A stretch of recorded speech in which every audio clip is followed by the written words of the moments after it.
Hello and welcome to my e-teacher, where we watch, listen and do. I'm Pushpa and I'm a teacher by profession. I bring these videos to you to help you understand these topics better. In one of our previous videos, we saw a small portion of simple present tense. If you haven't watched that video, I'll link it below. Do watch it before you proceed to this video.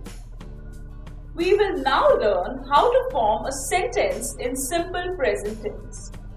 For that, we need to understand what are the important components of a sentence. Every sentence has a subject and a verb, and few sentences will also have an object. Subject is whoever or whatever is performing the action or being talked about in the sentence. Verb is the action word. An object is whoever and whatever is taking the action. Let us see an example. The teacher teaches the students. The teacher is the subject who is performing the action. The action is teaches, and the student is receiving the action, and so he becomes the object. So, in simple present tense, affirmative sentences have the structure subject plus verb plus object. So subject comes first, then comes the verb, and then comes the object. Now this is about affirmative sentences. Let us see a few examples. She eats an apple. I play the guitar. My son lives in America. So here, she, I, my son become the subject. Eats, play and lives become the verb, and apple, guitar and America become the object. Now this is about affirmative sentences. What about negative sentences? Negative sentences are those which have a not in them. So how do you form negative sentences in simple present tense? In negative sentences, we use the auxiliary verb or the helping verb do or does. Here the structure becomes subject plus do or does plus not plus the object. Let us see examples similar to the ones we saw before. She does not eat an apple. I do not play the guitar. My son does not live in America. So here we see that the structure has become subject plus does or do plus not after that, and then the object. So when do we use do or when do we use does? How do we know that? The auxiliary verb do is used for I, you, they, we or any other plural nouns.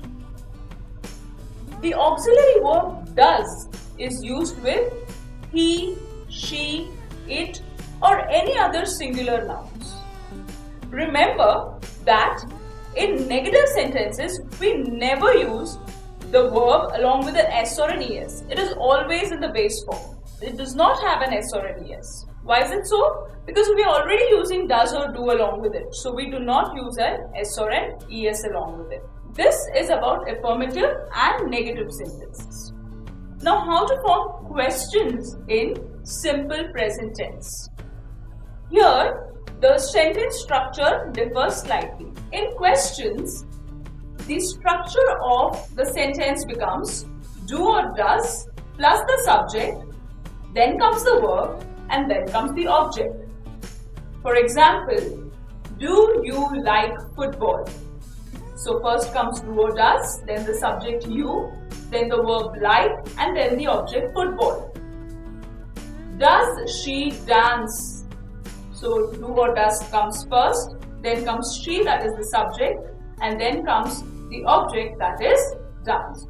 So the structure is do or does plus subject plus verb plus the object. That is how sentences are formed in simple present tense.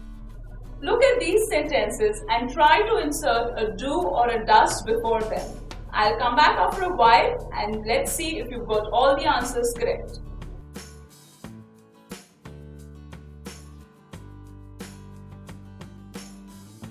let's check your answers and see if you got them all right.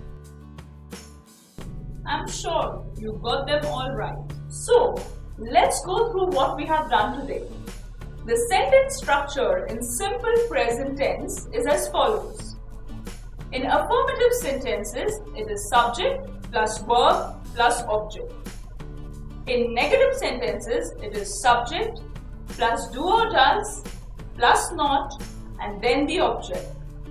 In questions, it is do or does, then it is the subject and then the verb, and at last comes the object. I hope you have understood today's topic. If you have done, share this video, like and subscribe to our channel. When you love us, it helps us grow. Thank you.